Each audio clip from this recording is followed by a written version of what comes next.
A jeni mrena, a jeni këtu jashtë? Ata janë tjerë. Ata s'janë me juve? Jeni ndohë dhe ju media që shto?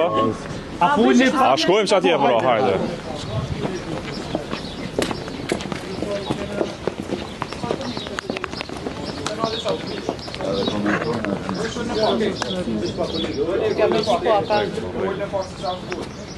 A ka ndryshu qëndrimi?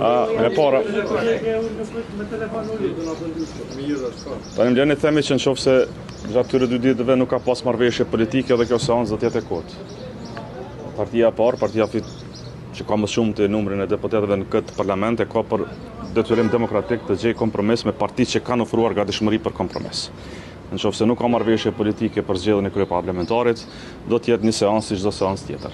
Tani, qëndrimet e Lidhjes Demokratike të Kosovës tashmë keni të qarta, ne si LDK ndajmë pikpamje krejt ndryshe prej partisë së parë, edhe sa i përket politikave publike në vend, edhe sa i përket qasjes, edhe sa i përket vizionit për të ardhmen e Kosovës.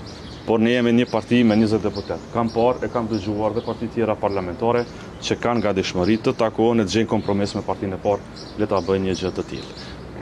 Nga perspektiva jonë është tërësisht e pakuptim, besa dhe çuditshme, se si një parti që ka 48 deputet nuk arrin të bëjë një shumicë me 61 deputet. Dhe përkundër kësaj është dhe më çuditshme se si një ditë bëjnë postime se partitë shqiptare janë bashkë me Listën Serbe, të nesërmën akuzojnë se është tërësuar mendja e pas nesër kërkojnë kompromis. Pra nuk dinë cilën botë kjo gjuhë funksionon. Por LDK shumë është e qartë, por nuk e shoh se si arrit marrëveshja politike me një gjuhë të tillë, edhe me një qasje të tillë. Pra shantazhi nuk do të duhet të ishte gjë diskutimit tani, por kjo është rruga dhe mënyra se si ka zgjedh partia e parë të bëj politikën në këto momente. Lejoni edhe një herë të them që jemi të qartë sa i përket qëndrimeve tona, por më tepër bindjet tona janë se partia në pushtet partia e parë duhet të ofrojë një kandidat që përfaqëson tendencësh kuvendin e Kosovës, një kandidat që lexon skriptat partijake në një seancë që ka të shkruar le të themi edhe skenarin. Para mendoni se do dukej një kuvend kur asnjë gjë bazike nuk respektojnë siç është sot. Pra duhet të jetë një kandidat konsensual që besoj se partitë tjera kanë shprehur gatishmërinë ta mbështetin. Kush është sipas LDK-s? Jo, ne nuk kemi kandidat konsensual sepse jemi në tavolinë diskutuese. Pra ne jemi shumë të qartë, ne jemi në opozitë, synojmë të jemi në opozitë, pra kjo është qëndrimi ynë politik, por ka parti tjera që kanë gatishmëri. Le të gjejnë një gjuhë sepse politika është për kompromis, demokracia është kompromis, nuk është urrëtie. Po s'mund ta kuptoj se si në një anë ofendohen, shohen, bëm bashkë me Listën Serbe, e në anën tjetër kërkohet kompromis. Këtë gjuhë nuk e di ku funksionon këtë gjuhë. A keni marrë ftesë re edhe nëse merrni për takim me kryeministrin Kurti, kryeministrin në detyrë tashmë, a do të shkoni në takim pasi e dim që keni refuzuar një ftesë? Deputeti Kurti. Edhe deputeti. Jo, edhe deputeti. Po shkon në qeveri ai. Me qenë se shkon në qeveri do të ketë padi penale për këtë gjë.